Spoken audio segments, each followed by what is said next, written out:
पीहू इस वक्त अक्षय की बाहों में फूट फूट कर रो रही थी। उसे यही समझ नहीं आ रहा था कि भगवान उनकी इतनी परीक्षा क्यों ले रहा है। पहले ही उनकी एक जिंदगी बर्बाद हो चुकी थी और अब उसे अपनी दूसरी जिंदगी में पता चल रहा था कि उसकी बेटी को उसके दिल में छेद हैं। ये सोच सोच कर की है कि उसकी छोटी सी बेटी को कितनी तकलीफ सहनी पड़ती होगी। पीहू के दिल में दर्द हो रहा था, वही अक्षय उसे चुप कराने की कोशिश कर रहा था। काफी देर बाद पीहू ने रोना बंद किया। अक्षय ने उसका चेहरा अपने हाथ में भरा। उसका चेहरा रोने की वजह से टमाटर की तरह लाल हो गया था। अक्षय ने उसके नाक से अपनी नाक को रगड़ने हुए कहा, तुम इस तरह से रोया मत करो। अगर तुम रोने लगी तो हमारी बीवी को कौन संभालेगा। तुम चिंता मत करो, जब तक मैं हूं मैं तुम दोनों को कुछ नहीं होने दूंगा, ना ही किसी और को। अब सब कुछ सामने से होगा। आज तक जो कुछ भी मैंने तुमसे छुपाया था मैं तुम्हें सब कुछ बता दूंगा, क्योंकि तुम्हारा हक है। तुम बेबी की माँ हो और एक माँ से कुछ भी छुपाने का हक मुझे नहीं है। पर पहले हमें यहाँ से जाना होगा। बेबी अभी सो रही है, उसे डिस्टर्ब होगा। पीहू ने एक नजर कुहू की तरफ देखा और फिर रोते हुए अपना सर हिलाया।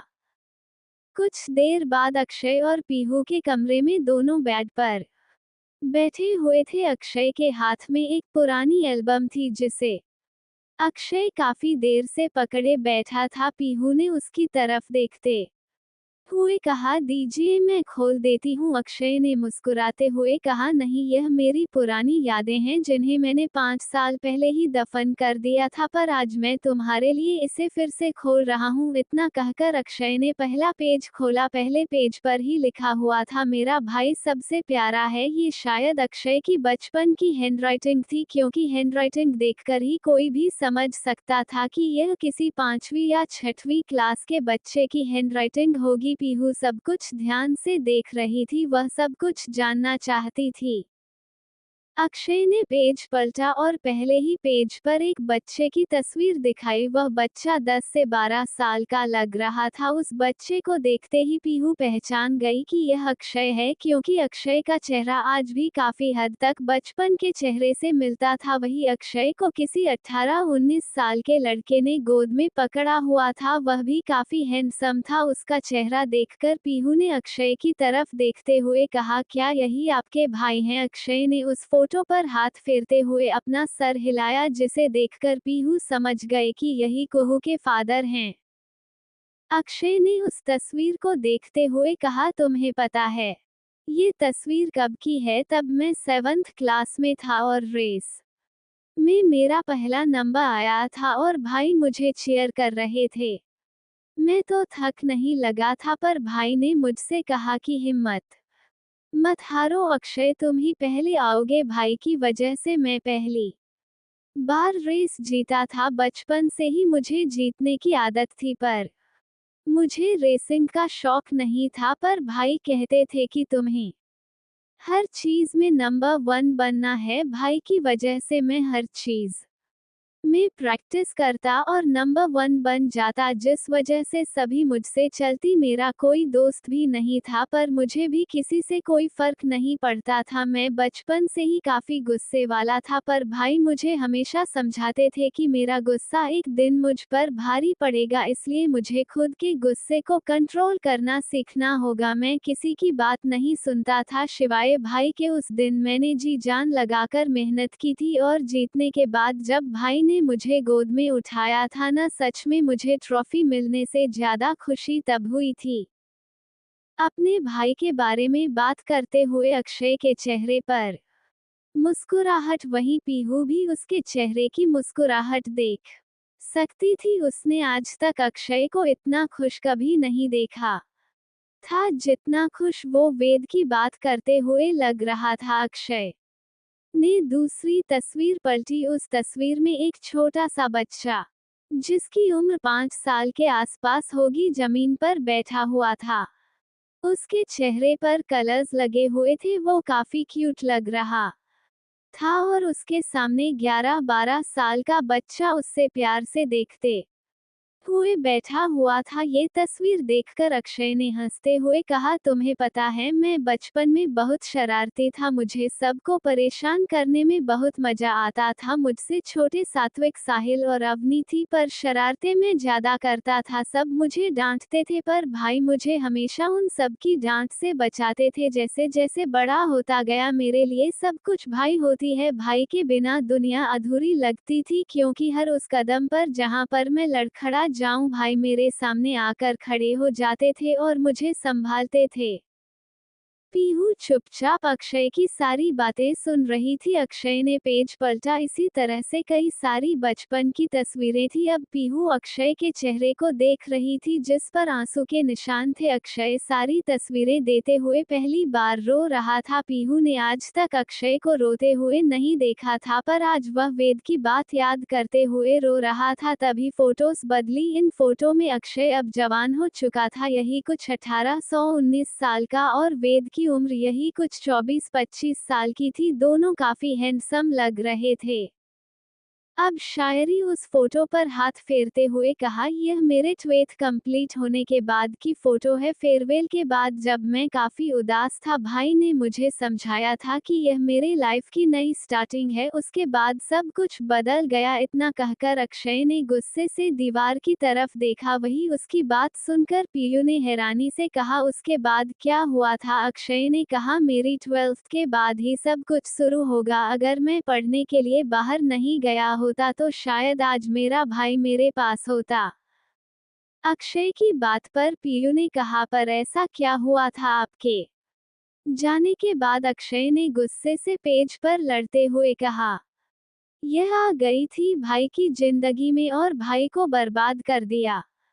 इसने पेज पर लड़ते ही वहां पर एक खूबसूरत सी लड़की खड़ी थी। यह कोई और नहीं काव्या आहूजा थी। काव्या की तस्वीर को देखते ही पीहू पहचान गई, क्योंकि 5 साल पहले काव्या इंडस्ट्री में काफी फेमस थी, फिर अचानक से कहां गायब हो गई। किसी को इस बारे में कोई खबर नहीं थी। पीहू ने हैरानी से कहा, ये तो फेमस एक्ट्रेस काव्या आहूजा है जो 5 साल पहले गायब हो गई थी कि आपके भाई के साथ, और ये तो इस फोटो में काफी यंग लग रही है। अक्षय ने नफरत भरी नजरों से काव्या की फोटो को देखते हुए कहा, इसी ने सब कुछ बर्बाद कर दिया। हमारी हंसती खेलती परिवार की नींव को औरत नहीं ला दिया।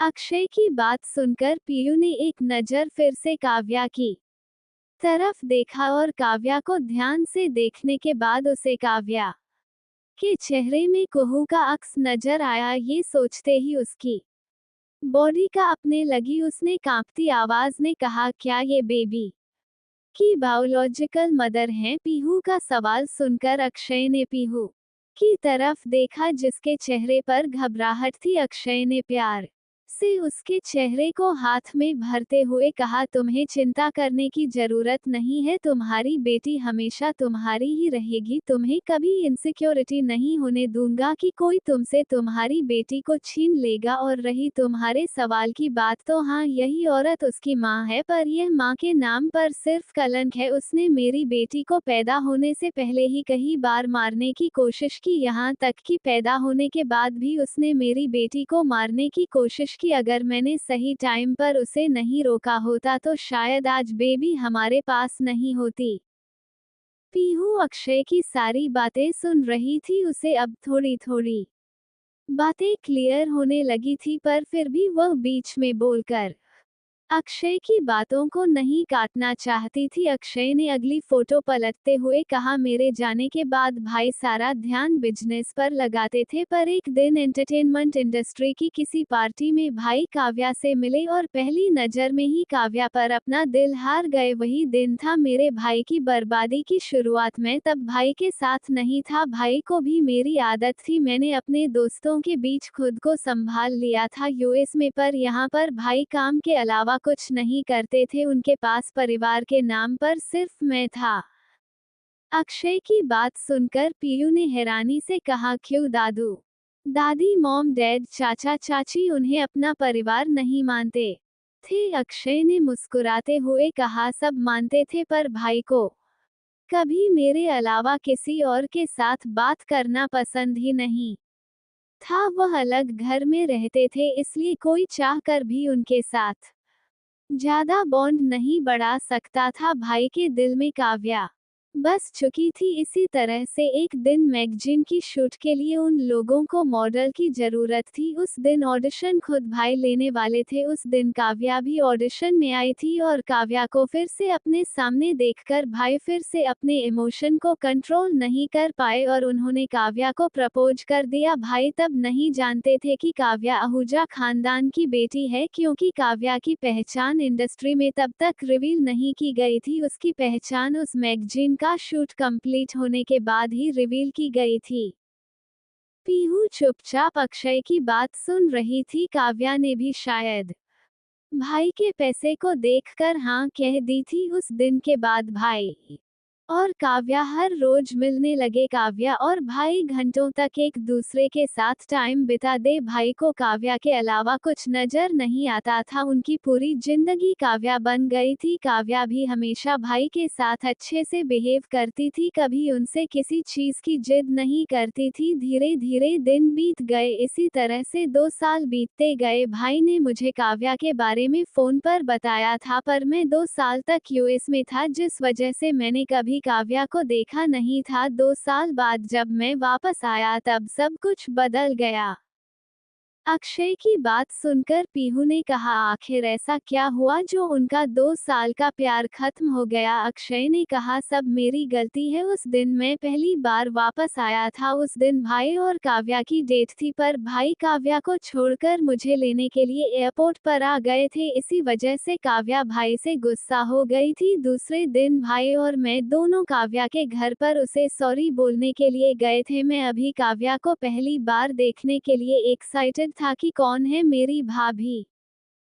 इतना कहकर अक्षय चुप हो गया। वहीं उसे इस तरह से चुप होता देखती हूँ ने कहा, क्या हुआ आगे बताएं मुझे। अक्षय ने कहा, उस दिन सब कुछ बर्बाद हो गया। काश मैं उस दिन भाई के साथ नहीं गया होता। पीहू ने कहा, पर ऐसा क्या हुआ था?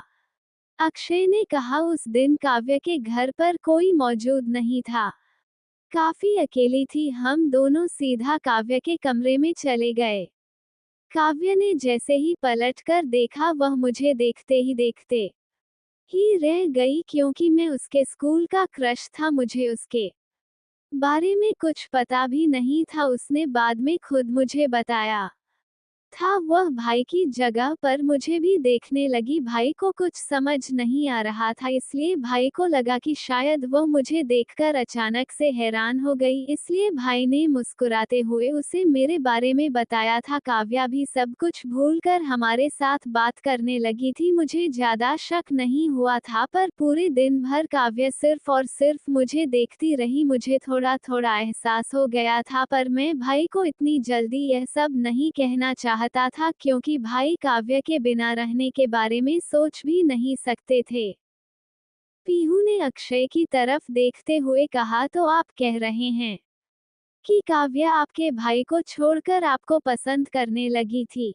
अक्षय ने चुपचाप अपना सर हिला दिया। ये सुनकर पीयू ने कहा, तो फिर कहूँ? अक्षय ने अपनी बात कंटिन्यू करते हुए कहा, उस दिन के बाद सब कुछ बदलने लगा। काव्या भाई के साथ हमेशा मुझे मिलने के लिए बुलाती थी। मुझे भाई की खुशी के लिए भाई के साथ उससे मिलने के लिए जाना पड़ता था। हालांकि मैं समझ गया था कि वह भाई में नहीं बल्कि मुझ में इंटरेस्टेड है, पर मैं भाई को ये बात नहीं बताना चाहता था, क्योंकि अपने भाई के चेहरे पर गम मुझे बर्दाश्त नहीं था। एक दिन मैंने काव्या को अकेले में मिलने के लिए बुलाया था और मैंने काव्या से ये भी कहा था कि अगर उसे मेरे भाई से प्यार नहीं है तो वह मेरे भाई को बता दे, पर इस तरह से उन्हें चीट ना करें।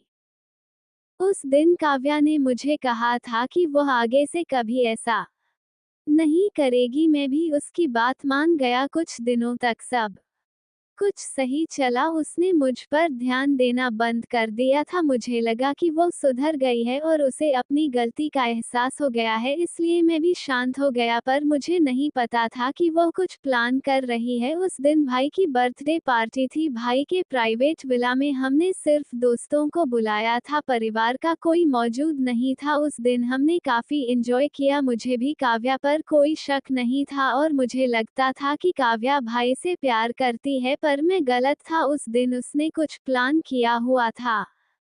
उसने उसे दिन मुझे मेरी ड्रिंक में ड्रग मिला कर दिया था। अक्षय की बात सुनकर पीहू ने कस के अक्षय के हाथ को पकड़ लिया। अक्षय ने उसके हाथ को दूसरे हाथ से सहलाते हुए कहा, पहले मेरी पूरी बात सुन लो, उसके बाद घबराना। पीहू ने अपना सर हिलाया। अक्षय ने अपनी बात कंटिन्यू करते हुए कहा, हम सब पार्टी करके बहुत थक गए थे। उसे दिन सारे फ्रेंड्स विल में ही रुकने वाले थे। मैं जब ड्रिंक पी तब मुझे थोड़ा अजीब सा लगा, इसलिए मैंने आधी पीकर साइड में रख दी। इस वक्त भाई वहां पर आ गए। भाई को भी बहुत प्यास लगी थी, इसलिए उन्होंने मेरी ड्रिंक उठाकर पी ली। कुछ देर बाद हम दोनों को ही काफी अजीब सा लगने लगा। मैंने बस एक घूंट पी थी, जिस वजह से मुझ पर काफी कम असर था, पर भाई ने पूरा गिलास पी लिया था, इसलिए भाई की हालत और ज्यादा खराब थी। वही काव्या जो कि मेरे साथ इंटीमेट होना चाहती थी, जब उसने देखा कि भाई ने वह जूस पी ली है, तब उसे कुछ समझ नहीं आ रहा था कि उसे क्या करना चाहिए।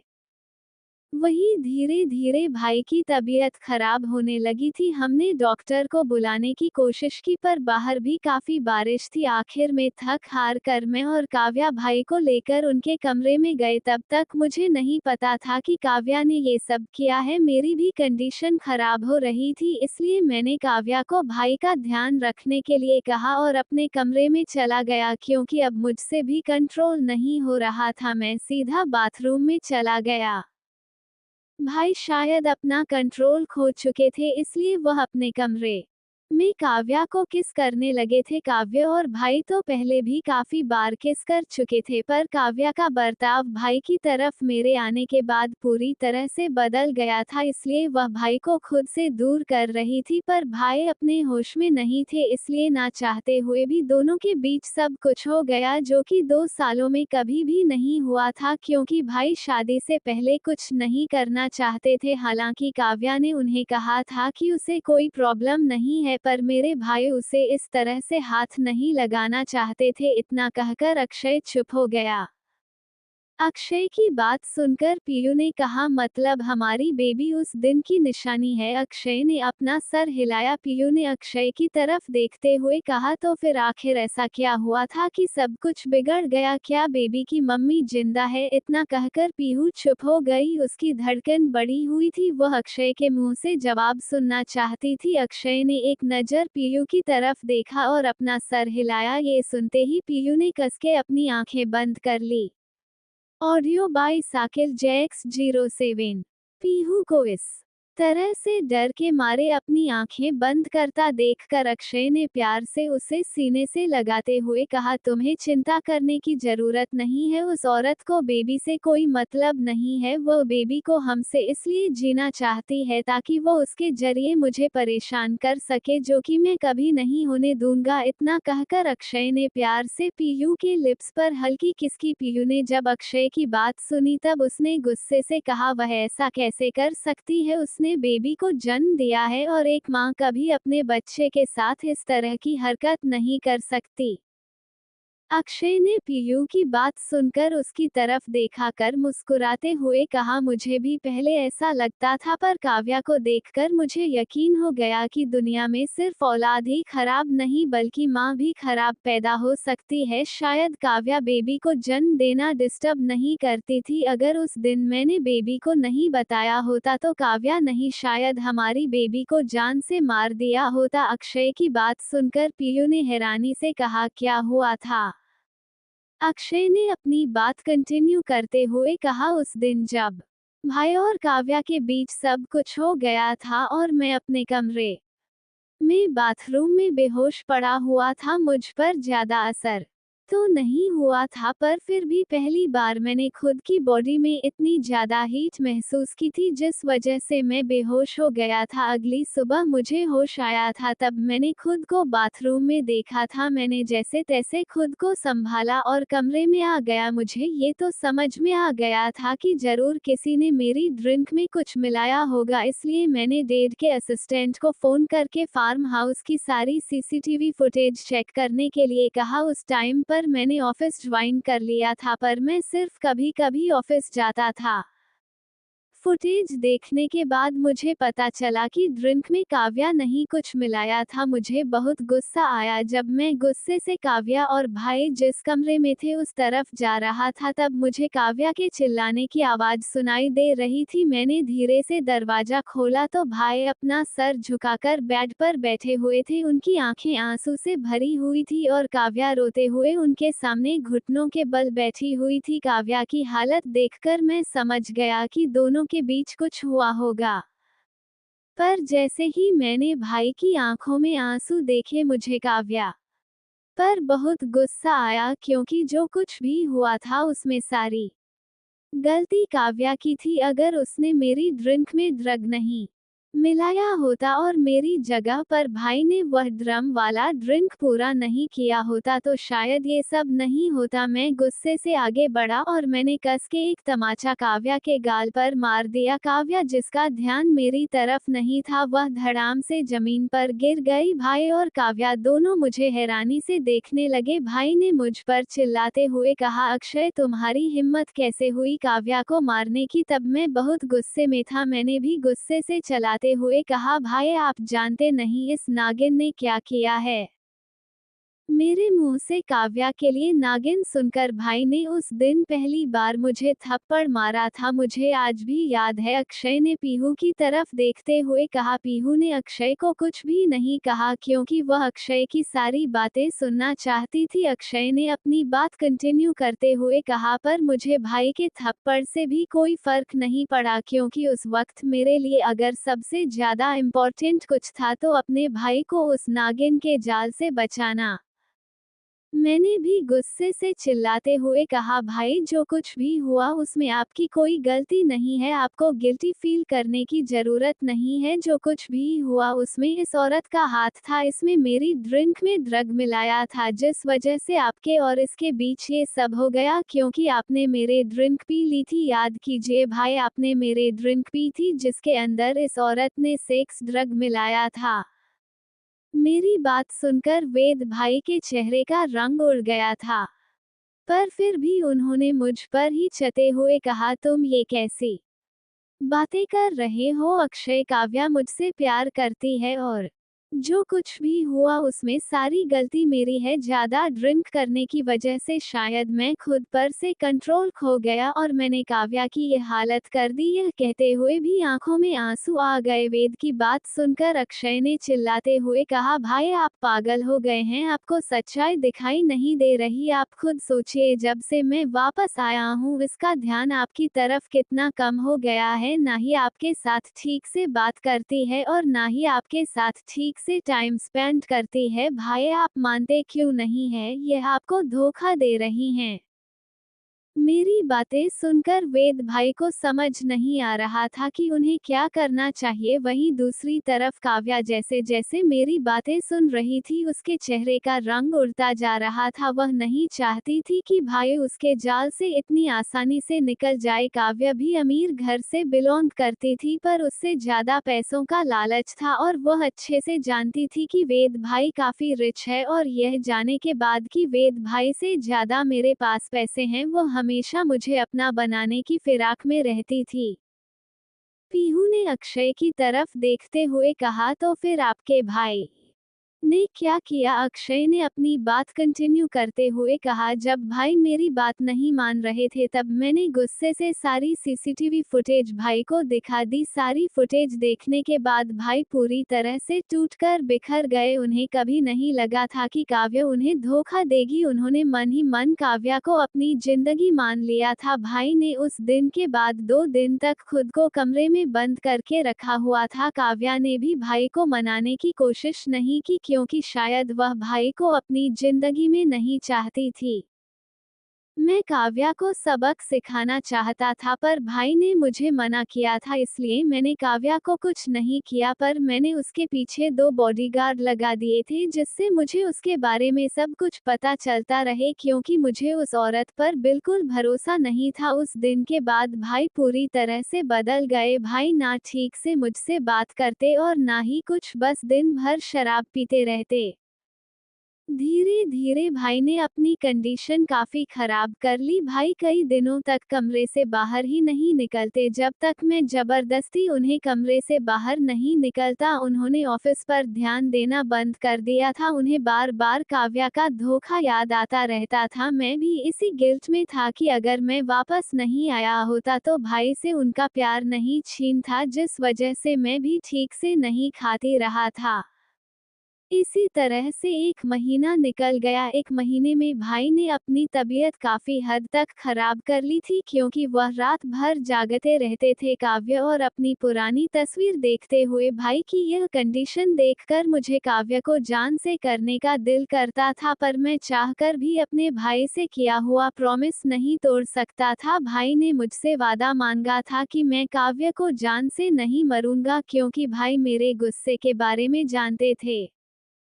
उसे दिन संडे था और मैं ऑफिस नहीं गया हुआ था। मैं भाई के साथ उनके कमरे में ही बैठा हुआ था। भाई उसे दिन कम उदास लग रहे थे, शायद वह धीरे धीरे अपने गम से उभरने लगे थे। मैंने भाई को जबरदस्ती से कराया था। भाई बिल्कुल किसी जिंदा लाश की तरह बेड पर बैठकर लगातार आईने को देख रहे थे। मैं भी भाई को हंसाने की कोशिश कर रहा था, पर वह बिल्कुल भी मेरी बातों पर ध्यान नहीं दे रहे थे। तभी मेरा मोबाइल बज और गलती से मेरा हाथ स्पीकर बटन पर लग गया। उस दिन शायद भगवान की मर्जी थी या फिर कुछ और, मेरा हाथ स्पीकर पर लगने के कारण मेरे भाई को जिंदगी जीने की दूसरी आंख मिल गई, क्योंकि दूसरी तरफ वही बॉडीगार्ड थे जिन्हें मैंने काव्या के पीछे लगाया था। उनमें से एक ने फोन किया था इससे पहले कि मैं कुछ कहता। उधर से बॉडीगार्ड ने कहा था, सर हमें आपको कुछ इम्पोर्टेंट न्यूज देनी है। इससे पहले कि मैं उसे जवाब देता, बॉडीगार्ड ने जल्दी से कहा, सर काव्या आहूजा प्रेग्नेंट है। हमने उनका पीछा किया था, आज ही वह हॉस्पिटल आई थी और डॉक्टर ने चेक करके बताया कि वह 1 मंथ प्रेग्नेंट है। बॉडीगार्ड की बात सुनकर जितना शॉक में हुआ था उससे ज्यादा शॉक भाई हुए थे, पर साथ में उनकी आंखों में जीने की नई उम्मीद नजर आ रही थी। जब मैंने अपने भाई की तरफ देखा तब मुझे समझ में आ गया कि मेरा भाई क्या चाहता है। उस दिन मैंने अपने बॉडीगार्ड से कहकर काव्या को जबरदस्ती अपने प्राइवेट विला पर लाने को कहा। पीहू ने अक्षय की तरफ देखते हुए कहा, तो फिर काव्या ने बेबी को गिराने की बात की थी। अब सैनी अपनी बात कंटिन्यू करते हुए कहा, सिर्फ उतना ही नहीं बहुत कुछ किया था। उस औरत ने मेरे भाई को पल पल तड़पाया है, उसने जिसका बदला मैं आज तक नहीं ले पाया, क्योंकि भाई ने मुझसे वादा किया था कि मैं उससे तकलीफ ना पहुंचाऊं। अक्षय ने पीयू की तरफ देखते हुए कहा, उस दिन जब वो मेरे प्राइवेट विला में मौजूद थी तब उसने मुझसे चिल्लाते हुए कहा था कि वह किसी भी कीमत पर एक बच्चे को जन्म नहीं देगी। पहला कारण ये था कि अब उसे भाई से कोई मतलब नहीं था और उसे मैं चाहिए था, और दूसरा कारण ये था कि उसे अपना नाम बॉलीवुड में बनाना था। उस टाइम पर वो काफी फेमस हो चुकी थी और उसे अपना करियर बर्बाद नहीं करना था। इसलिए मुझे और भाई को देखते ही काव्या ने साफ साफ कह दिया था कि उसे किसी भी कीमत पर यह बच्चा नहीं चाहिए। उस टाइम पर मैंने काव्या पर बहुत गुस्सा किया था, उसे काफी बुरा भला भी कहा था, पर काव्या ने भी कोई कसर नहीं छोड़ी थी मेरी और भाई की बेइज्जती करने में। उसने भाई से ये तक कह दिया था कि सिर्फ और सिर्फ पैसों के लिए वह भाई के साथ थी और उसने सिर्फ भाई का यूज किया है, उसे भाई से कभी सच्चा प्यार नहीं था। उस दिन मेरे भाई का दिल बुरी तरह से टूट गया था। उन्हें यकीन नहीं हो रहा था कि यह वही काव्य है जो उनके साथ प्यार की कस्में वादे निभाने के दावे करती थी। पर शायद भाई को अपने बच्चे को किसी भी हालत में दुनिया में लाना था, इसलिए भाई ने सिर्फ मेरी तरफ देखकर एक शब्द में मुझसे कहा था, मुझे मेरा बच्चा चाहिए। इतना कहकर भाई उस कमरे से बाहर निकल गए थे। उन्हें शायद मुझ पर पूरा भरोसा था। भाई के जाने के बाद मैंने काव्या की तरफ देखा कर गुस्से से कहा था कि मुझे किसी भी हालत में अपने भाई की बात माननी है और तुम्हें भी, इसलिए तुम्हें इस बच्चे को पैदा करना ही होगा। इस बच्चे को हमें देकर तुम्हें जो करना है तुम कर सकती हो, हमेशा हमेशा के लिए हमारी जिंदगी से जा सकती हो। मैंने कहा, वैसे सीधा कहा था, पर बदले में काव्या ने मेरे सामने शर्त रखी थी कि अगर हमें बच्चा चाहिए और बच्चे की सलामती तो मुझे काव्या के साथ शादी करनी होगी। पर मैं किसी भी कीमत पर काव्या के साथ शादी नहीं करनी थी। काव्या ने भी मुझे धमकी दी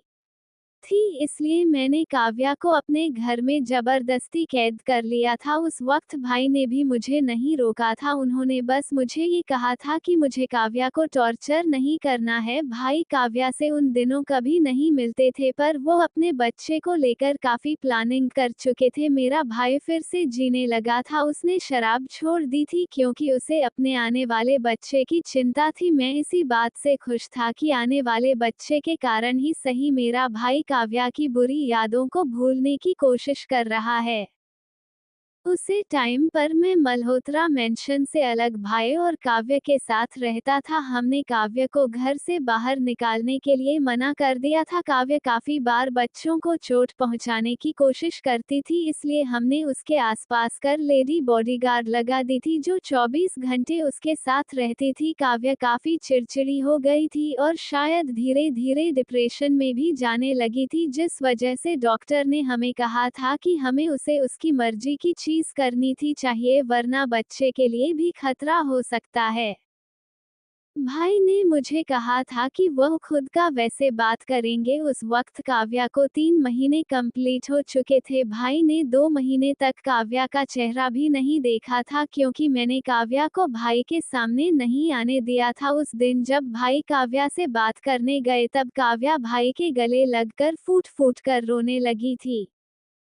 उसने भाई के सामने रोते हुए कहा था कि जो कुछ भी उससे हुआ वह गलती थी, पर अब वह फिर से भाई को अपनी लाइफ में चाहती है। उस दिन भाई भी शायद फिर से काव्या को अपनी जिंदगी में वापस लौटता देखकर खुद को कंट्रोल नहीं कर पा रहे थे, इसलिए भाई को भी उसकी बातों पर यकीन हो गया और भाई को लगा कि अब काव्या उनके साथ अपनी हैप्पी फैमिली शुरू करना चाहते हैं। मुझे काव्या पर यकीन तो नहीं था, पर अपने भाई की खुशी के लिए मैंने फिर से एक बार काव्या पर यकीन करने की ठान ली क्योंकि मुझे लगता था कि बच्चे के लिए ही सही काव्या बदल जाएगी, पर यही सबसे बड़ी भूल थी मेरी।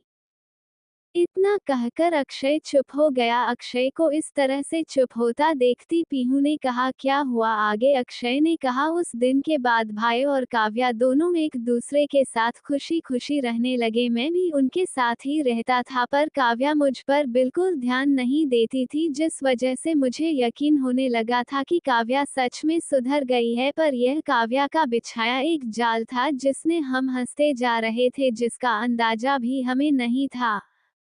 अब इसी तरह से एक और महीना बीत गया। हमें काव्या पर पूरी तरह से यकीन हो गया था। भाई और काव्या को देखकर कोई नहीं कह सकता था कि उन दोनों के बीच में प्यार नहीं है। काव्या भाई के साथ दिन भर रहती थी, भाई भी उसका पूरा ध्यान रखते थे। काव्या हमारे सामने ऐसा दिखाती थी जैसे उसे अपने होने वाले बच्चे से बहुत प्यार है, जिस वजह से अब मैं भी टेंशन फ्री होने लगा था, इसलिए भाई ने काव्या को बाहर घूमने की इजाजत दे दी थी।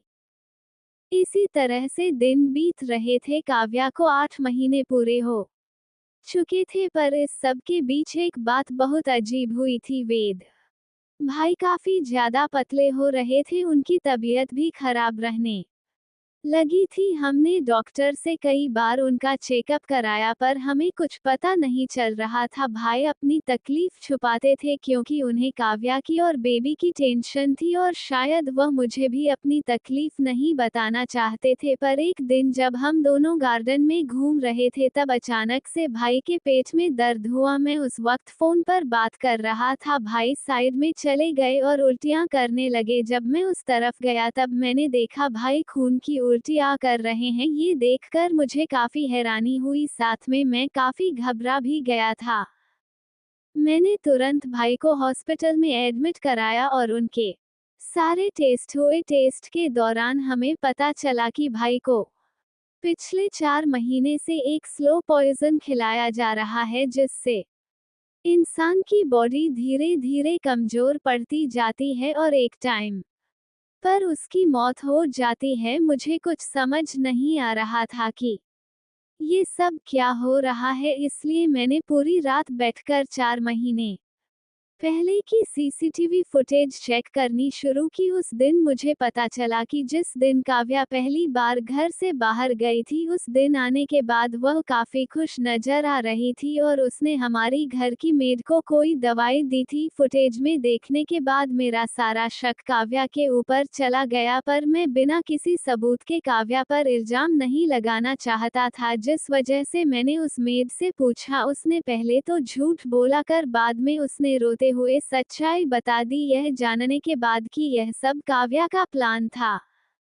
मेरा दिल कर रहा था कि मैं काव्या को जान से मार दूं, पर उस वक्त काव्या को लास्ट मंथ चल रहा था और उसके पेट में मेरे भाई का बच्चा था। मैं चाहकर भी उसे कुछ नहीं कर सकता था। मुझे अपनी ही बेवकूफ़ी पर गुस्सा आता था कि अगर मैंने उस औरत पर भरोसा नहीं किया होता तो आज मेरे भाई की यह हालत होती। भाई की कंडीशन काफ़ी ज़्यादा खराब हो गई थी, वह बेड से उठ भी नहीं पाते थे और वह टेम्पररी कोमा में चले गए थे।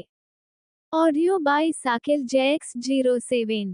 भाई के कोमा में जाने के बाद मैं पूरी तरह से टूट गया था। अब मुझे किसी भी तरह से अपने भाई के बच्चे को बचाना था, क्योंकि मैं समझ चुका था कि जो औरत मेरे भाई को इस तरह से मारने की प्लानिंग कर सकती है, वह उनके बच्चे को क्यों जिंदा रखेगी। और जैसा मेरा अंदाजा था, काव्या ने कोशिश भी वैसे ही की थी, क्योंकि उसे 8वां महीना चल रहा था, जिस वजह से वह इस तरह से बच्चे को नहीं मार सकती थी। इसलिए वह गलत दवाएं खा रही थी, जिससे सिर्फ बच्चे पर असर पड़ता, ना कि उस पर। मैंने उस पर निगरानी रखने के लिए 4 बॉडीगार्ड रख दिए थे, जो कि उसे मेंटली टॉर्चर नहीं करते थे, पर उसे सख्त होकर डांट दी थी, जिस वजह से वह चाहकर भी बच्चे को नुकसान न पहुंचा सके। काव्या को भी समझ में आ गया था कि मुझे उसके बारे में पता चल गया है। मैंने डिसाइड किया कि जब तक उसे लेबर स्टार्ट नहीं होगा मैं उसकी शक्ल नहीं देखूंगा, क्योंकि उस वक्त मुझे उसे लेकर इतना गुस्सा था कि अगर मैं उसके सामने जाता तो उसकी सच में जान ले लेता, क्योंकि उसने मेरे लिए जो इंसान दुनिया में सबसे ज्यादा इम्पोर्टेंट था, मेरा भाई, उसकी जान लेने की कोशिश की थी और मेरा भाई बेड पर जिंदा लाश की तरह पड़ा हुआ था।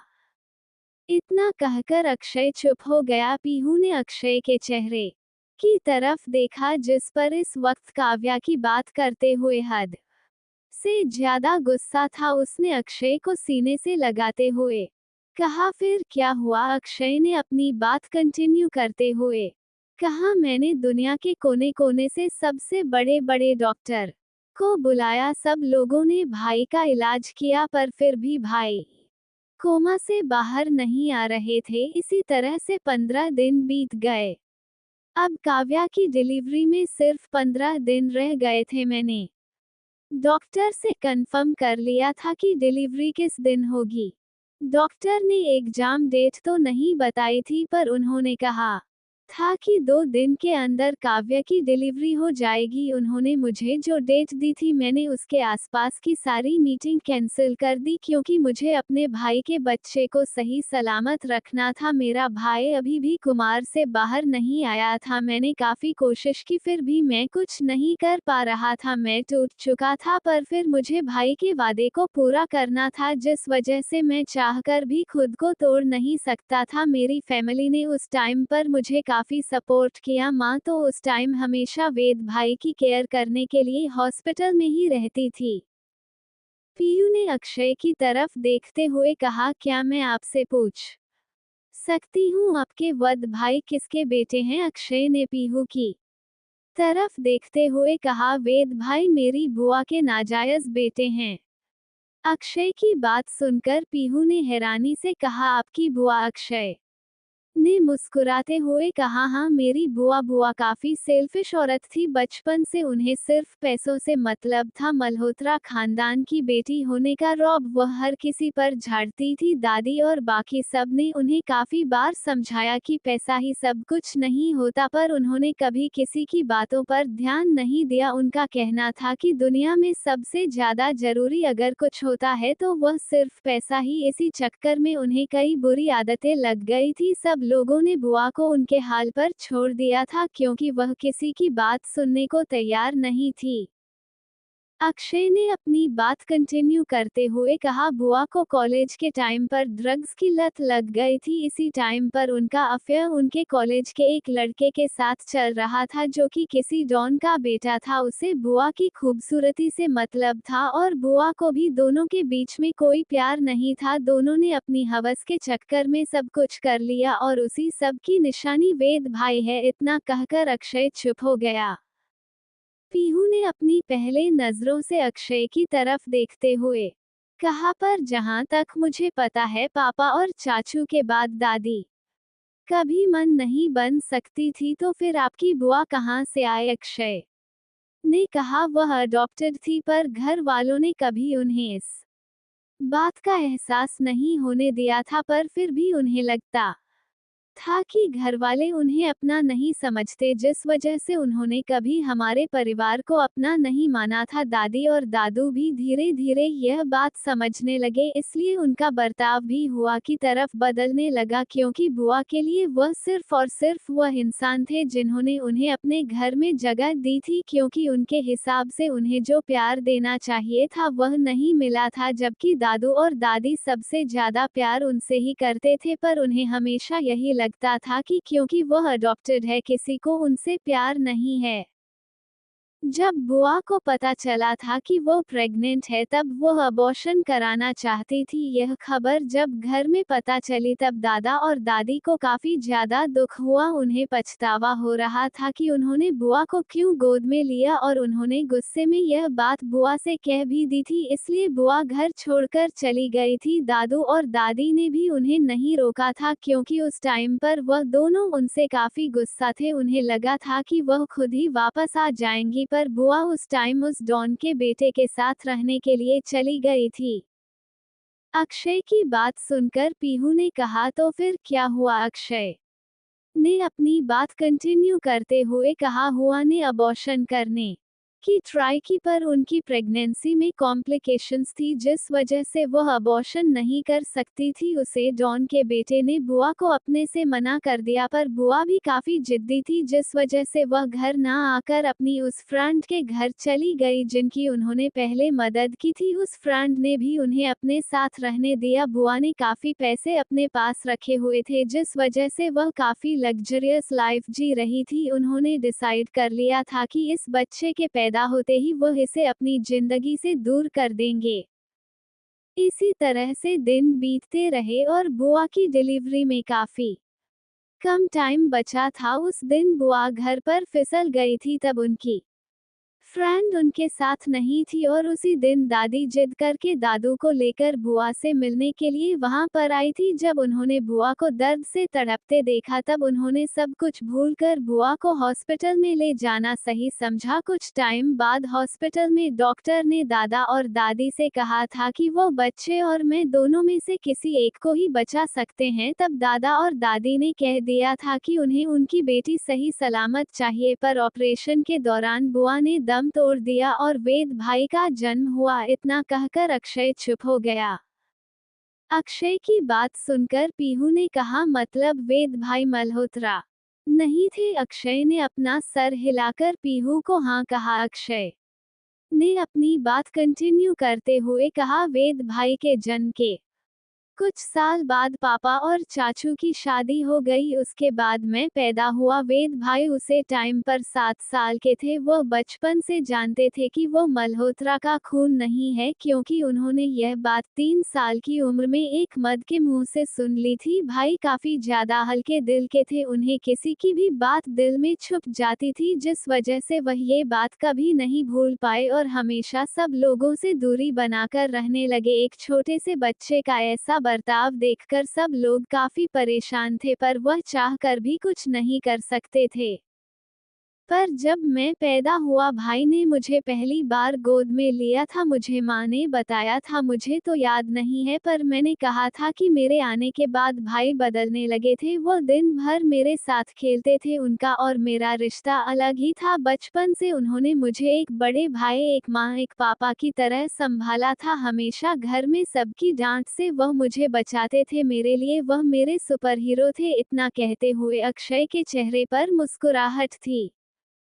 पीहू ने अक्षय की तरफ देखते हुए कहा, अब आप मुझे बताइए कि बेबी के जन्म के टाइम पर क्या हुआ था। अक्षय ने पीहू की तरफ देखते हुए कहा, ठीक है। अक्षय ने कहा, काव्या की डिलीवरी में बस 5 दिन बाकी रह गए थे। मैंने सभी लोगों से कह दिया था उसका खास ध्यान रखने के लिए। दूसरी तरफ मैं भाई के लिए काफी परेशान था, क्योंकि भाई के कोमा से जागने के कोई चांस दिखाई नहीं दे रहे थे। डॉक्टर ने तो उम्मीद ही छोड़ दी थी, क्योंकि भाई की बॉडी में लगातार जहर फैलता जा रहा था, जिस वजह से मैं भी काफी परेशान रहने लगा था। इसी मौके का फायदा काव्य ने उठाया। इतना कहकर अक्षय चुप हो गया। अक्षय की बात सुनकर पीयू ने उसकी तरफ सवालिया नजरों से देखा। अक्षय ने कहा, उसकी प्रेगनेंसी को सिर्फ कुछ दिन बाकी थे और उस औरत ने अपने पेट में पल रहे बच्चे को मारने के लिए वह किया जो करने के बारे में कोई औरत सपने में भी नहीं सोच सकती थी। इतना कहकर अक्षय ने गुस्से से काव्य की तस्वीर एल्बम से निकाली और फांद दी। पीयू ने अक्षय के कंधे पर हाथ रखकर उसे शांत कराने की कोशिश की। बदले में अक्षय ने उसकी तरफ देखते हुए कहा, उस औरत ने उस दिन अपने हाथों से अपने उस पेट पर, जिसके अंदर उसका बच्चा पल रहा था, उस पर लोहे की सलाह से मारा था। तुम सोच भी नहीं सकती काव्या कितनी घटिया औरत है, जो खुद के बच्चे को मारने के लिए किसी भी हद तक जा सकती थी। उस दिन कुछ टाइम के लिए उसकी चारों केयरटेकर उससे दूर थी। इसी बात का फायदा काफी ने उठाया था। उसने इस तरह से अपने पेट पर लोहे की रॉड से मारा था कि जान का खतरा सिर्फ बच्चे को हो, काव्या को नहीं। अक्षय की बात सुनकर पीहू हैरानी से अक्षय की तरफ देखने लगी। उसने गुस्से से कहा, कोई औरत इतनी घटिया कैसे हो सकती है, जो खुद के बच्चे को करने के लिए इस तरह की हरकत करे। अक्षय ने चिल्लाते हुए कहा, क्योंकि वो औरत नहीं है, वह एक डायन है। औरत के बेस में एक डायन, एक चुड़ैल भी साथ घर छोड़कर वार करती है, पर उसने अपने खुद के बच्चे को मारने से पहले भी एक बार नहीं सोचा। उसे दिन अगर मैं टाइम पर घर नहीं आया होता तो शायद कुहू आज हमारे बीच नहीं होती। अक्षय की बात सुनकर पीहू ने उसकी तरफ देखते हुए कहा, उसके बाद ऐसा क्या हुआ जो हमारे बच्चे सही सलामत है। अक्षय ने पीहू की तरफ देखते हुए कहा, उसे दिन में जल्दी घर आ गया था। मुझे नहीं पता, पर मैं पूरे 1 महीने बाद काव्या को देखने के लिए उसके रूम में गया था। जैसे ही मैं उसके कमरे में गया, उसे वक्त में उसे खून से लटपट गिरा देखा।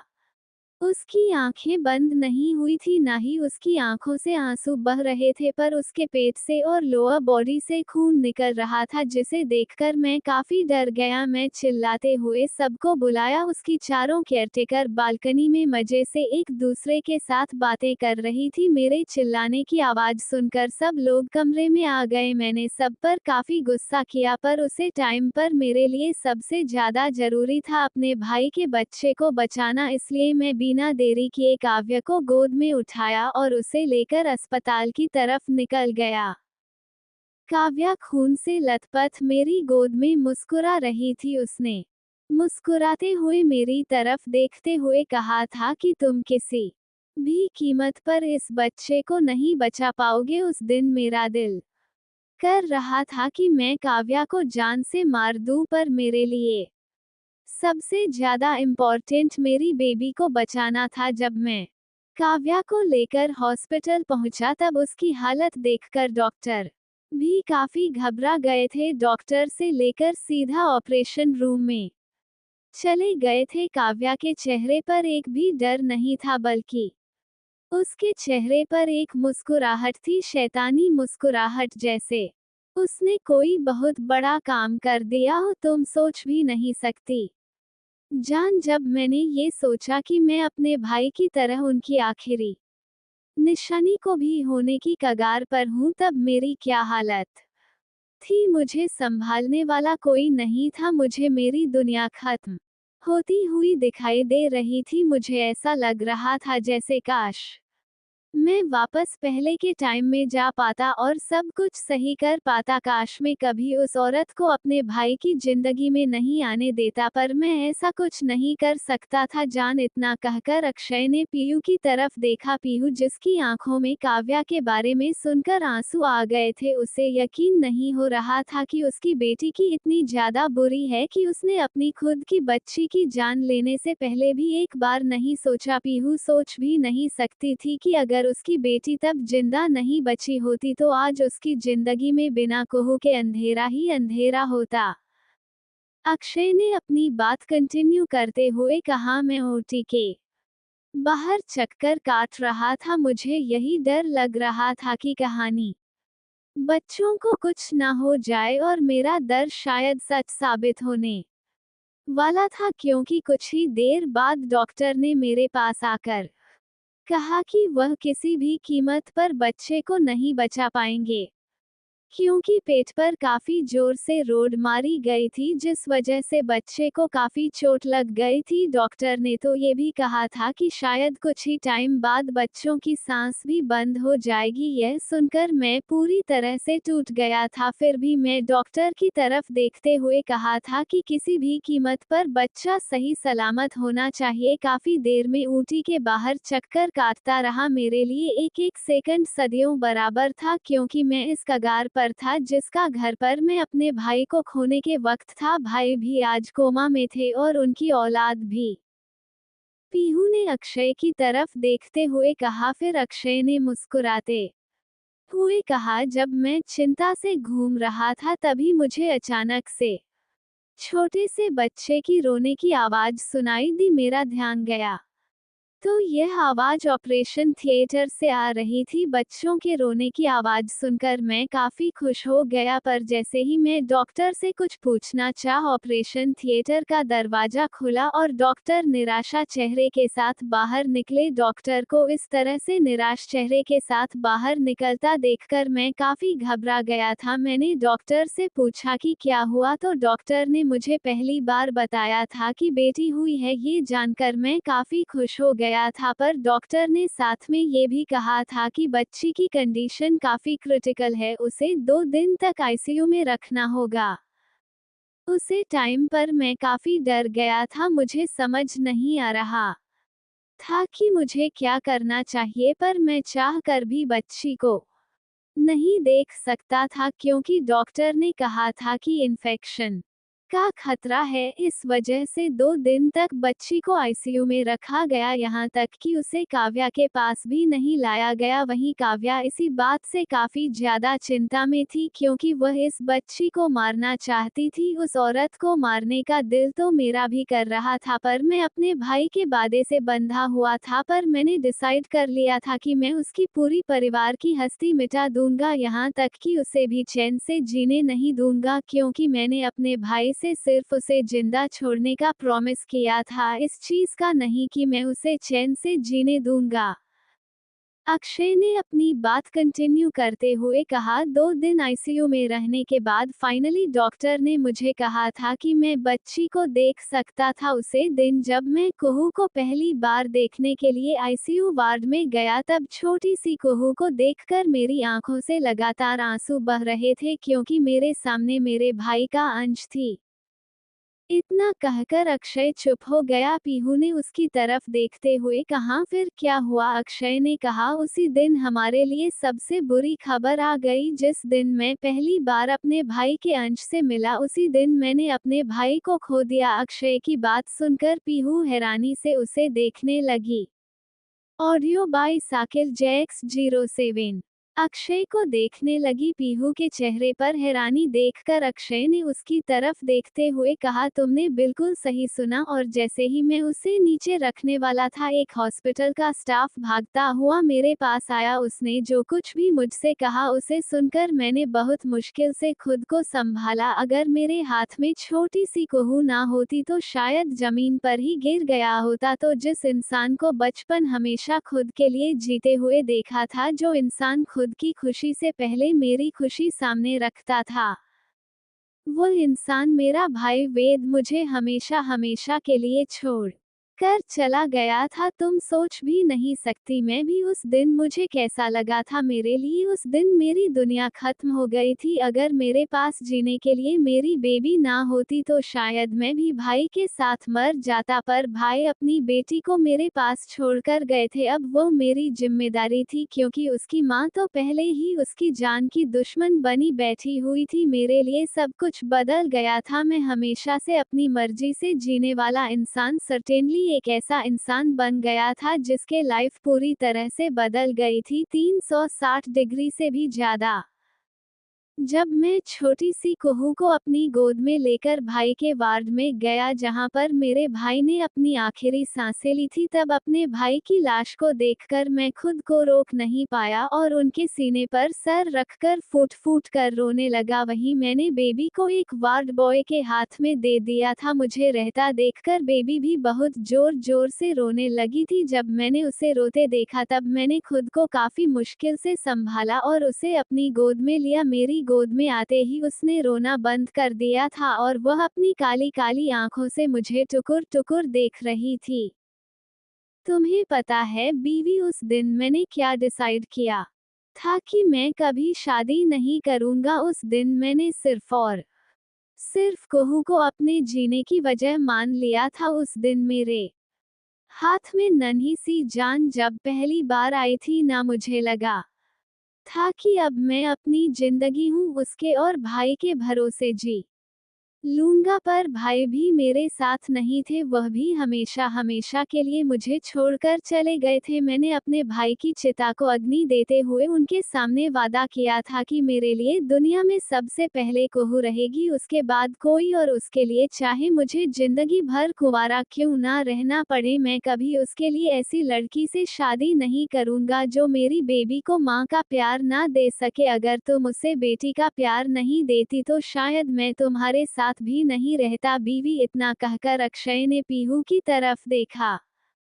अक्षय की बात सुनकर पीहू चुप हो गई और उसके कुछ बोलने का इंतजार करने लगी। अक्षय ने पीहू को सीने से लगाते हुए कहा, पर तुम हमारी जिंदगी में उजाला बनकर आई। मैं बचपन से अपनी कुहू को सब कुछ दिया था, उसे सब कुछ मिला था। माँ का प्यार छोड़कर दादी दादू चाचू चाचा अवनी साहिल सात्विक, हर किसी ने उसे सब कुछ दिया था, पर उसे हमेशा माँ की प्यार की कमी खलती थी। चाहे दादी कितना ही प्यार क्यों न कर ले, माँ की कमी मन ही पूरी कर सकती है, और वो कमी तुमने मेरी बेबी की जिंदगी में पूरी कर दी। मैं हमेशा यही सोचता था कि मैं पैसों से सब कुछ खरीद सकता हूँ, पर एक माँ की ममता कभी नहीं खरीद सकता, जिस वजह से मुझे खुद पर गुस्सा आता था कि मेरी बेटी बाकी बच्चों को देखकर कितना उदास होती हो कि जिनके पास उनके मम्मी डैडी दोनों होते हैं, पर अब तुम्हारी वजह से मेरी बेबी के पास भी मम्मी डैडी दोनों है। थैंक यू सो मच हमारी लाइफ में आकर हमें कंप्लीट करने के लिए। इतना कहकर अक्षय ने पीहू के माथे पर किस किया। पीहू ने अक्षय की तरफ देखते हुए कहा, आपने मुझे बाकी के बारे में नहीं बताया कि वेद भाई की मौत के बाद क्या हुआ था। अक्षय ने पीहू की तरफ देखते हुए कहा, उसके बाद मुझे बहुत गुस्सा आया था और अब बेबी भी पैदा हो चुकी थी, तो अब काव्या को जिंदा रखने का कोई कारण ही नहीं था। मैं उस दिन गुस्से में भाई की लाश को अग्नि देने के बाद काव्या के बाद में गया। काव्या उस वक्त बेहोश थी क्योंकि डिलीवरी के टाइम पर उसका काफी ब्लड लॉस हो गया था, पर मुझे उस पर कोई रहम नहीं आया। मैंने गुस्से से वार्ड में रखे हुए सारी मशीनों को तोड़ना शुरू कर दिया। किसी ने मुझे रोकने की कोशिश नहीं की क्योंकि सब मेरी पावर के बारे में अच्छे से जानते थे, पर तभी वहां पर आहूजा फैमिली के हेड जाने की काव्या के दादाजी महेश आहूजा गए। महेश आहूजा काव्या से बहुत प्यार करते थे क्योंकि काव्या उनकी इकलौती पोती थी। काव्या के दो बड़े भाई थे। उस दिन उन्होंने मुझे काफी रोकने की कोशिश की पर मैंने उनकी कुछ नहीं सुनी और मैंने काव्या के कमरे में मौजूद हर एक सामान को तोड़ दिया। काव्या की कंडीशन पहले से ठीक थी, बस उसे होश आने में देर थी जिस वजह से उसे कुछ नहीं हुआ, पर मेरे सर पर खून सवार था। मुझे किसी भी कीमत पर अपने भाई की मौत का बदला लेना था, जो कि काव्या की मौत के बाद ही होता, पर उस दिन दादू ने मुझे रोक दिया क्योंकि दादू और महेश आहूजा बचपन के दोस्त थे। महेश आहूजा ने बचपन में दादू की जान बचाई थी और महेश आहूजा ने दादू से उसी के बदले अपनी पोती को छोड़ने के लिए कहने को कहा था, और मैं दादू की बात नहीं डाल सकता था क्योंकि उस टाइम पर पूरी मल्होत्रा कंपनी पर दादू का कब्जा था। मैं चाहकर भी अपने पावर का यूज दादू के बिना मर्जी के नहीं कर सकता था। इसी गुस्से में मैं घर छोड़कर बेबी को लेकर चला गया था। मुझे किसी भी कीमत पर काव्या और आहूजा परिवार से बदला लेना था और मेरी बदले की शुरुआत मेरे भाई की मौत के 13 दिन से ही शुरू हो गई। उस दिन से लेकर बाकी दिनों तक मेरी जिंदगी का सिर्फ एक ही मकसद था, आहूजा फैमिली और काव्या आहूजा की बर्बादी और मेरी बेबी की अच्छी परवरिश। मैं पहले से ही अंडरवर्ल्ड में कदम रख चुका था। जब मैं यूएस पढ़ने के लिए गया था तब वहां पर मेरी मुलाकात एक अंडरवर्ल्ड डॉन से हुई थी। उस दौरान मैं काफी गर्म मिजाज का था, इसलिए मैंने उसके साथ लड़ाई कर ली थी, पर मजे की बात ये थी कि मैंने उसे हरा दिया था और उसने मुझसे तब कहा था कि जिंदगी में कभी भी अगर मुझे कुछ चाहिए तो मैं उससे मांग सकता हूँ। तब मैंने उसकी हेल्प ली और मैंने 2 महीने के अंदर अंदर खुद की एक बहुत बड़ी अंडरवर्ल्ड टीम बना ली। दादू भी काफी परेशान थे क्योंकि मेरे मल्होत्रा कॉर्पोरेशन छोड़ने के बाद काफी लॉस हो रहा था क्योंकि नए सारे प्रोजेक्ट मैंने ही हैंडल किए थे। पापा और चाचू को उसके बारे में कुछ पता नहीं था। आखिर में परेशान होकर उन्होंने पूरी मल्होत्रा कॉर्पोरेशन मेरे हाथ में सौंपने का डिसीजन ले लिया। मैं अभी इसी मौके की तलाश में था। बेबी के जन्म के 2 महीने बाद ही सब कुछ ठीक हो गया, पर फिर भी मेरे दिल में गुस्सा और नफरत की आग कम नहीं हुई थी क्योंकि मुझे तो मेरा सब कुछ मिल गया था, पर मैंने अभी तक अपने भाई के कातिल को सजा नहीं दी थी और वह मजे से अपनी जिंदगी जी रही थी। उसे ही बेबी से कोई मतलब ही नहीं था।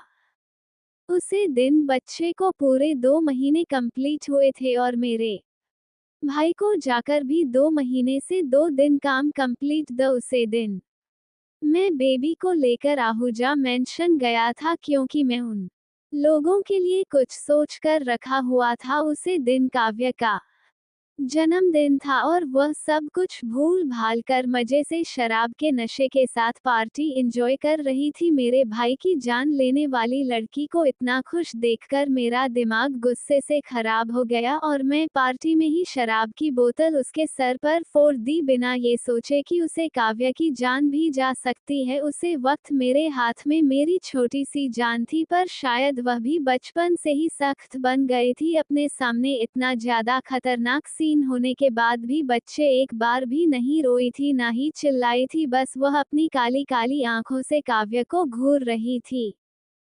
अक्षय ने बात कंटिन्यू करते हुए कहा, आहूजा कॉर्पोरेशन भी काफी बड़ी कंपनी थी पर मल्होत्रा कॉर्पोरेशन से कम, पर मैंने उनके साथ बहुत बड़ा गेम खेला था। काव्य के दोनों भाई आनंद और अभिषेक दोनों को लड़की बाजी का काफी शौक था। मैंने दोनों को इसी तरह से फंसा कर नशे की हालत में उन दोनों के नाम के शेयर्स अपने नाम ट्रांसफर कर दिए थे। उन दोनों के नाम पर कंपनी के 50% शेयर्स थे और मैं उन दोनों की मदद से ही कंपनी का 50% का शेयर होल्डर बन गया था, पर मेरी असली चल अभी बाकी थी। मैंने उसे बूढ़े महेश आहूजा, जिसकी वजह से 2 महीने तक काव्य जिंदा बची रही, उससे बदला लेने का डिसाइड किया और उसका काला सच, जो कि दुनिया की नजरों से छुपा हुआ था, मैंने उसे दुनिया के सामने न आने का डिसीजन लिया। महेश आहूजा की 2 रखेल थी और उनसे महेश आहूजा को 4 औलादें थी। मैंने पूरी मीडिया के सामने उन सभी का भांडा फोड़ दिया। महेश आहूजा की रेपुटेशन इतनी गिर गई कि एक रात के अंदर अंदर ही पूरे आहूजा कॉर्पोरेशन के शेयर गिरने लगे। उस दिन मैं बेबी को जब पार्टी से लेकर जा रहा था, तब काव्या ने मुझसे कहा था कि मेरी बेबी एक गंदा खून है, एक नाजायज औलाद, क्योंकि उसकी और भाई की शादी नहीं हुई थी। उस कमीनी औरत को ये भी ख्याल नहीं रहा कि जिस बच्चे के बारे में वह बात कर रही है वो उसकी खुद की बच्ची है और उसने उसे खुद जन्म दिया है। पर मैं अच्छे से जानता था कि काव्य कितनी गिरी हुई औरत है और यह सब कहना उसके लिए कोई बड़ी बात नहीं थी। उसे दिन मैंने भारी पार्टी में सभी लोगों के सामने मेरी बेटी को अपने हाथ में लेकर कहा था कि यह अक्षय मल्होत्रा की बेटी है, कुहू अक्षय मल्होत्रा। भाई के जाने के बाद ही मैं कुहू को अपनी बेटी मान लिया था, पर उसे दिन मैंने पूरी दुनिया के सामने उसे अपनी बेटी का कर इंट्रोड्यूस कराया था। उसे दिन मुझे दिल से खुशी हुई थी, क्योंकि मैं अपने भाई के अंश को अपना नाम दिया था, अब वह अनाथ नहीं थी। अक्षय ने बात कंटिन्यू करते हुए कहा, उस दिन मैंने भरी पार्टी में बेबी को अपनी बेटी अनाउंस किया और फिर हम लोग घर आ गए। दूसरे दिन चारों तरफ यही न्यूज़ चल रही थी कि महेश आहूजा का काला कारनामा। महेश आहूजा की बीवी यह खबर सुनकर हार्ट अटैक से उसी रात मर गई थी। मुझे इस चीज़ का बुरा तो लगा था, पर इसमें मेरी कोई गलती नहीं थी। महेश आहूजा ने किए ही इतने गलत काम थे कि कभी ना कभी तो सबको इस बारे में पता चलता है। काव्या के पेरेंट्स की डेथ बचपन में ही हो गई थी। उसे और उसके भाई को उसके दादा दादी नहीं पाला था, इसलिए अपनी दादी के इस तरह से जाने के बाद काव्या पूरी तरह से टूट गई थी और वह उस दिन मेरे प्राइवेट विला में मेरे साथ बात करने के लिए आई थी, क्योंकि उसे पूरा यकीन था कि जो कुछ भी उसके साथ हुआ उसके पीछे में ही था। मैंने भी उसे साफ शब्दों में कह दिया था कि यह सब मैंने ही किया है और अभी तो उसके बर्बादी की शुरुआत हुई है, आगे आगे देखो होता है क्या। इसी तरह से मैंने पूरी आहूजा फैमिली को बर्बाद कर दिया। पीहू ने कहा, आपने क्या किया उन लोगों के साथ? अक्षय ने अपनी बात कंटिन्यू करते हुए शैतानी मुस्कुराहट के साथ कहा, मैंने उनके 50% शेयर तो नहीं लिए, पर मैंने उनकी पूरी फैमिली को बर्बाद कर दिया। काव्य के दोनों भाइयों को मैंने कई इल्जाम लगाकर जेल में डलवा दिया, वह भी इस तरह के इल्जाम कि वह लोग उम्रकैद के लिए जेल में जाए। काव्या के कोई इल्लीगल काम नहीं थे, जिस वजह से उसे अरेस्ट कराने में मुझे प्रॉब्लम आ रही थी, पर आखिर में मुझे सबूत मिल गया कि उसने मेरे भाई को मारने की कोशिश की थी, जिस वजह से मैंने उसे भी 5 साल के लिए जेल में डाल दिया। महेश आहूजा तो अपने तीनों पोता पोती की हालत देखकर हार्ट अटैक से खुद ही मर गया। इसी तरह से पूरी आहूजा फैमिली बर्बाद हो गई। काव्या ने मुझसे मेरा भाई छीना था, मैंने उससे उसका सब कुछ छीन लिया, इसलिए अब वो मुझसे मेरी बेबी को छीनना चाहती है। पर काव्या शायद जानती नहीं कि अक्षय मल्होत्रा कौन है। मैंने आज तक उसे सदा सिर्फ इसलिए रखा है क्योंकि मेरी बेबी को उसके खून की जरूरत है, वरना मेरा तो प्लान उसे जेल में ही जान से मारने का था, वह भी इतना टॉर्चर करके कि वह जिंदगी में दोबारा जीने का ख्याल भी नहीं लाती।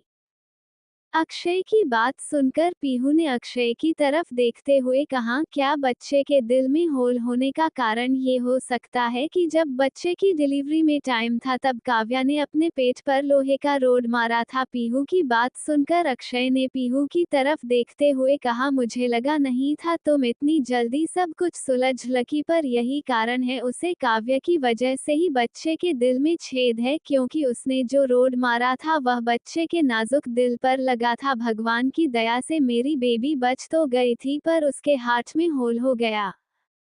अक्षय और पीहू अपने कमरे में बात कर रहे थे, इस बात से अनजान कि कोई उनकी बातें छुपके छुपके सुन रहा है। ये कोई और नहीं कुहू थी जिसकी नींद खुल गई थी और नींद खुलते ही वो उठकर अपने डैडी से पूछने के लिए आ गई थी स्कूल में काव्य ने जो कुछ भी कहा क्या वह सच है। वह ये तो जानती थी कि उसकी माँ बचपन में ही उसे छोड़कर चली गई, पर वह अभी भी इस सच से अनजान थी कि अक्षय उसका डैडी नहीं है। पर आज अक्षय के मुंह से ये सुनकर कि वह अक्षय की बेटी नहीं है बल्कि उसके पापा अक्षय के भाई थे, कुहू पूरी तरह से टूट गई थी। छोटी सी कुहू भले ही सभी लोगों के सामने खुद को मजबूत दिखाती थी, पर वह भी दिल से एक छोटी सी बच्ची थी।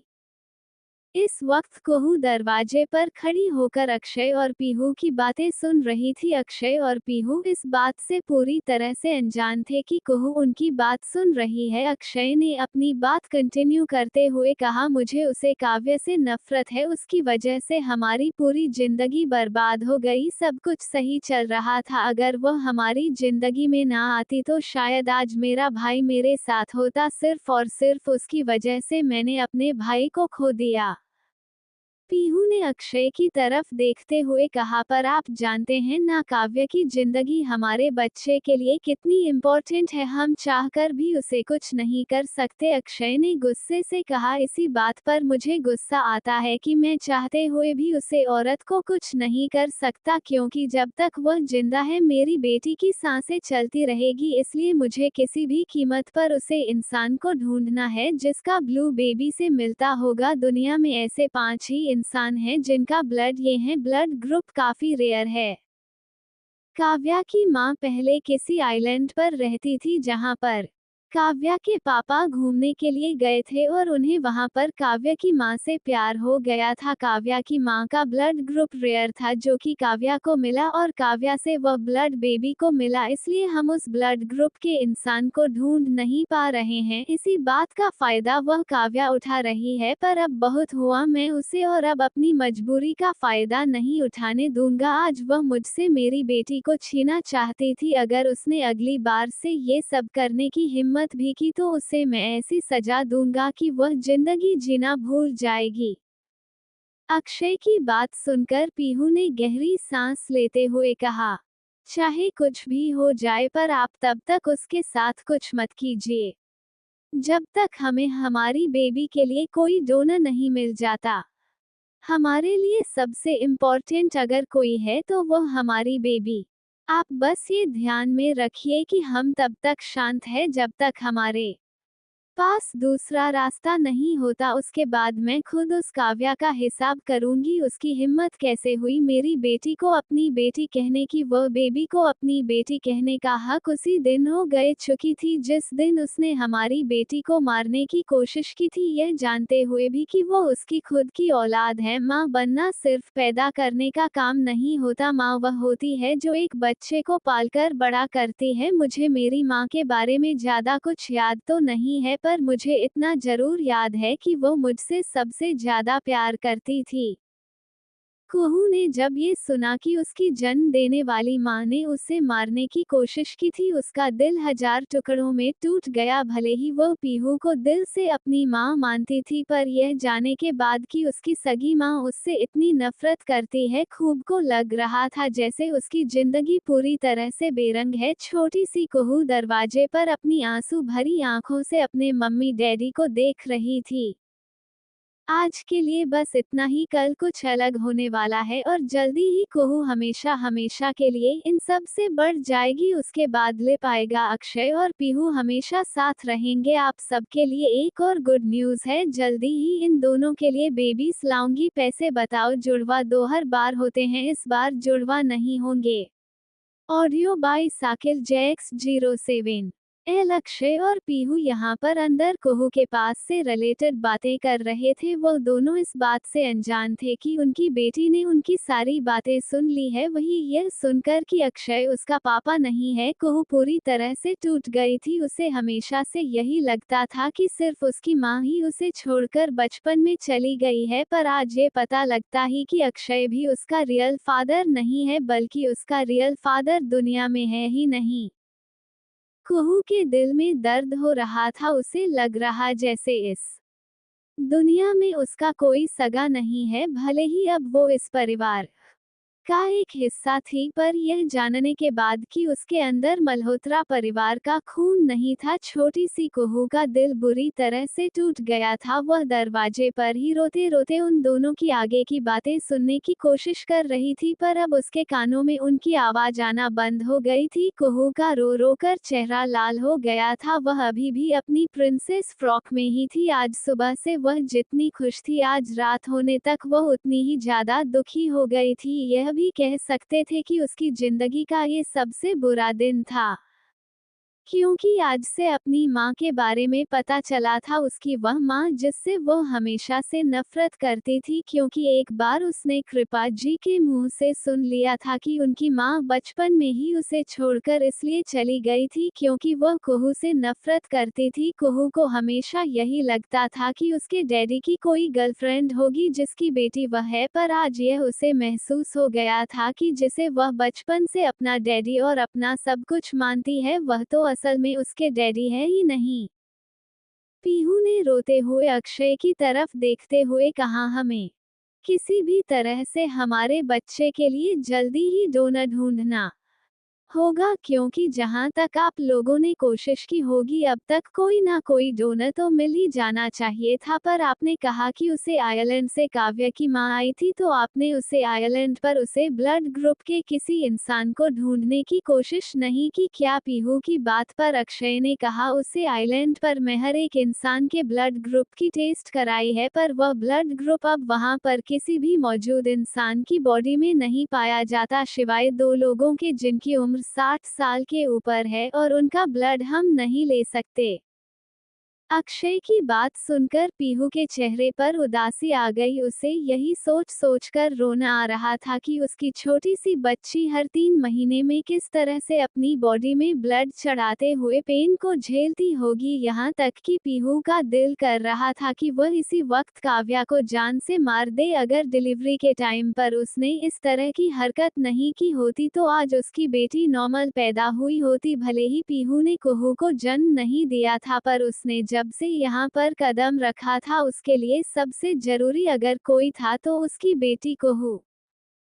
ये भी कह सकते हैं कि भगवान ने उसे उसका दूसरा जन्म भी सिर्फ और सिर्फ उनके लिए दिया था, उसके आखिरी वादे को निभाने के लिए। खूब ने पिछले जन्म में उससे वादा लिया था कि वह दोनों साथ में अपनी जिंदगी जिएंगे, और शायद भगवान को भी छोटी सी खूब की बातों पर तरस आ गया, इसलिए उन्होंने इन सबको एक और मौका दिया अपनी जिंदगी जीने का।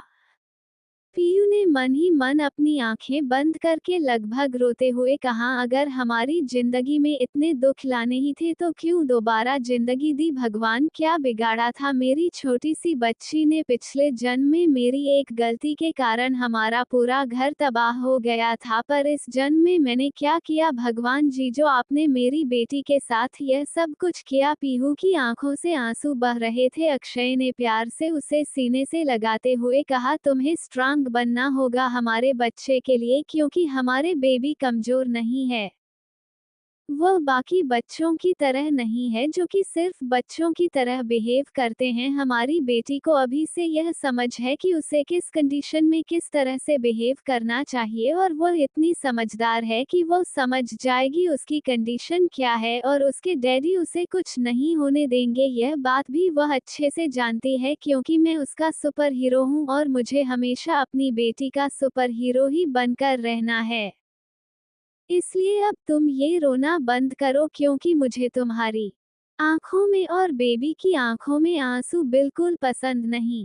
मुझे तुम दोनों का शरारती करना, तुम दोनों का मुझे तंग करना सिर्फ यही पसंद है। तुम दोनों चाहो तो मुझे दिन रात तंग कर सकती हो, बस तुम दोनों की आंखों से एक भी आंसू नहीं गिरना चाहिए। अक्षय की बात सुनकर पीहू रोते रोते हंसने लगी। उसने हंसते हुए अक्षय को गले लगाते हुए कहा, हाँ, हमारे बच्चे बहुत स्ट्रॉन्ग है, वह इस तरह से इतनी छोटी बात पर उदास होने वाले लोगों में से नहीं है। वह खुद को संभाल लेगी, क्योंकि वह मेरी बेटी है। भले ही मैंने उसे जन्म नहीं दिया, पर उसकी परवरिश हमने की है, और हमारी बेटी हमारी तरह है, स्ट्रांग, जो किसी के तोड़ने से नहीं टूटेगी।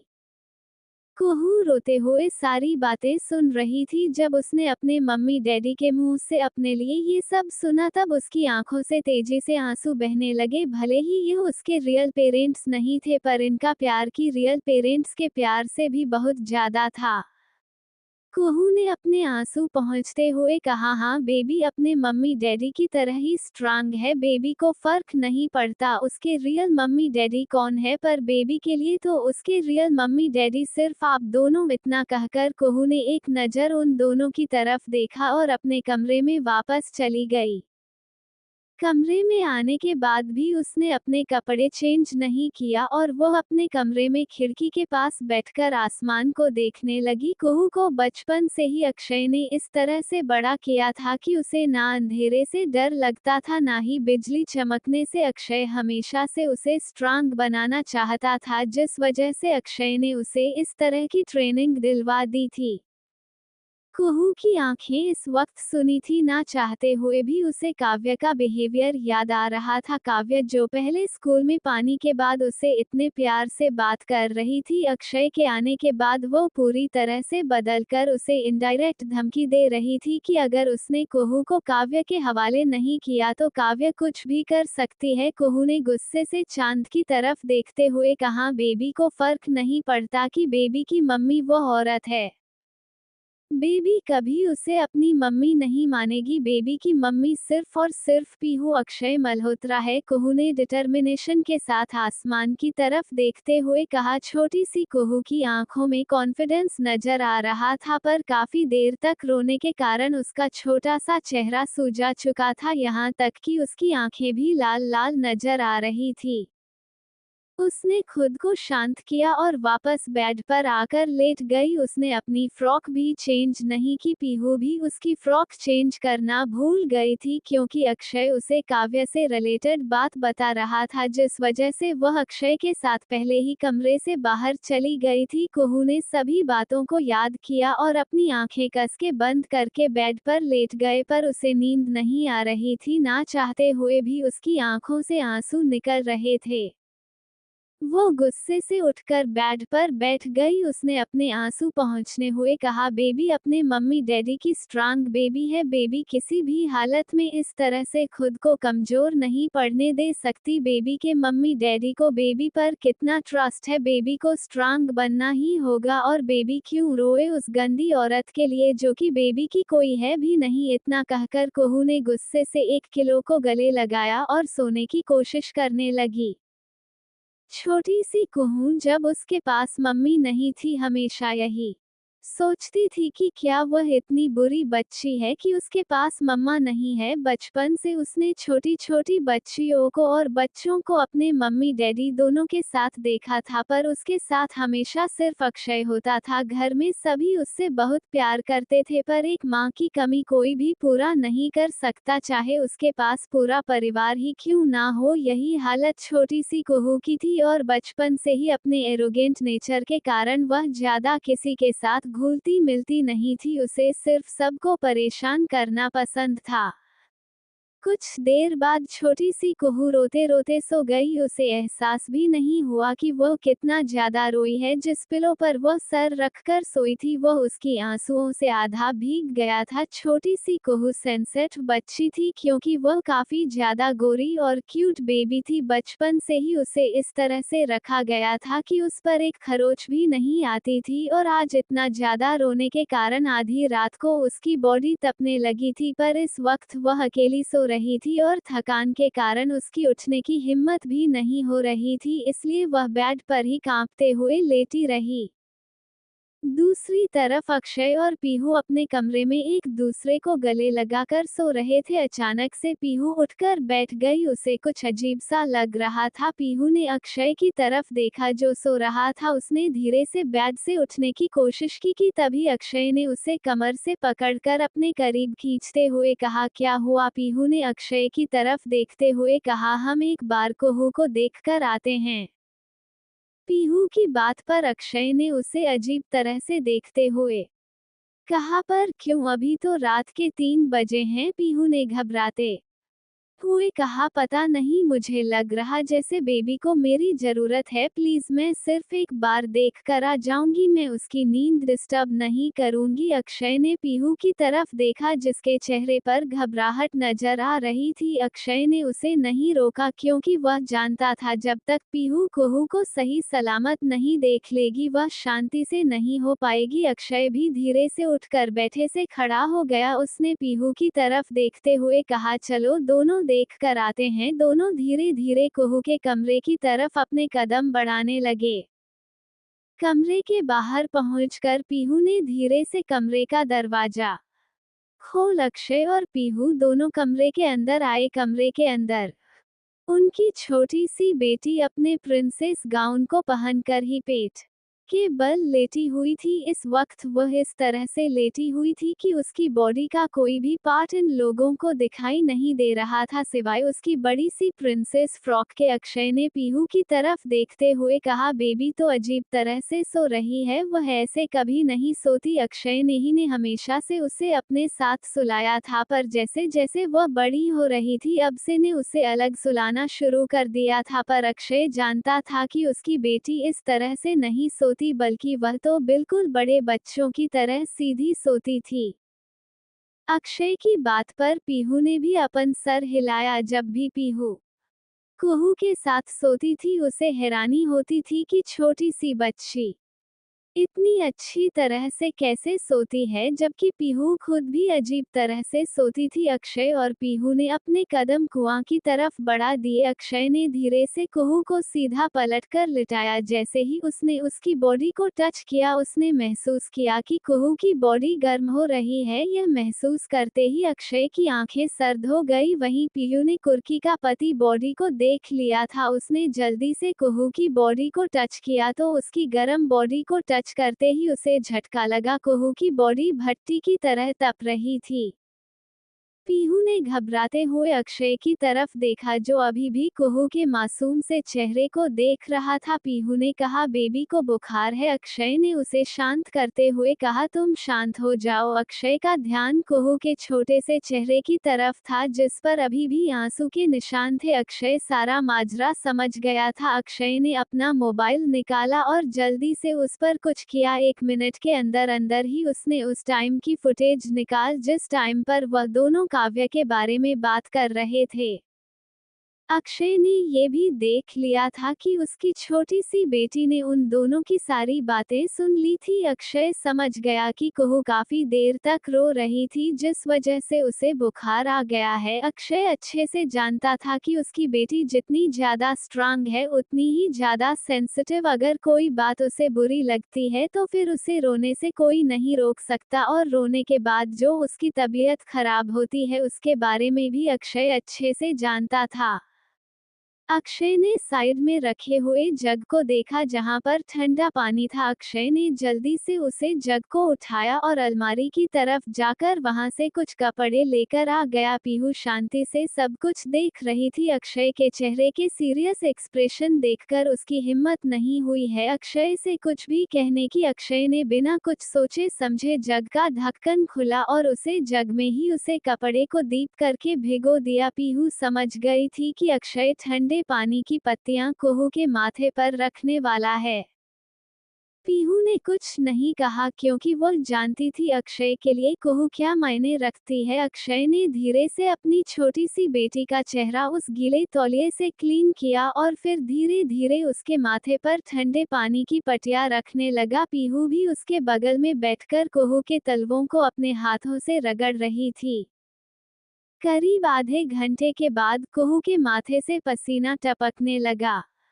उसका फीवर हल्का हो रहा था। अक्षय बचपन से यही सब करता था। वह ज्यादातर कुहू को दवाइयों से दूर रखता था क्योंकि पहले ही उसके दिल में छेद होने के कारण उसे काफी दवाइयां खानी पड़ती थी। अक्षय तब तक उसे कोई मेडिसिन नहीं देता था जब तक वो उसके लिए जरूरी ना हो। पीहू ने जब महसूस किया कि कुहू की बॉडी नॉर्मल हो रही है तब उसने चैन की सांस ली। उसने कुहू के माथे पर चूमते हुए कहा मेरे बच्चे को इतना बुखार था और मुझे पता भी नहीं था। आई एम सॉरी बच्चे, आपकी मम्मा अच्छे मम्मा नहीं है।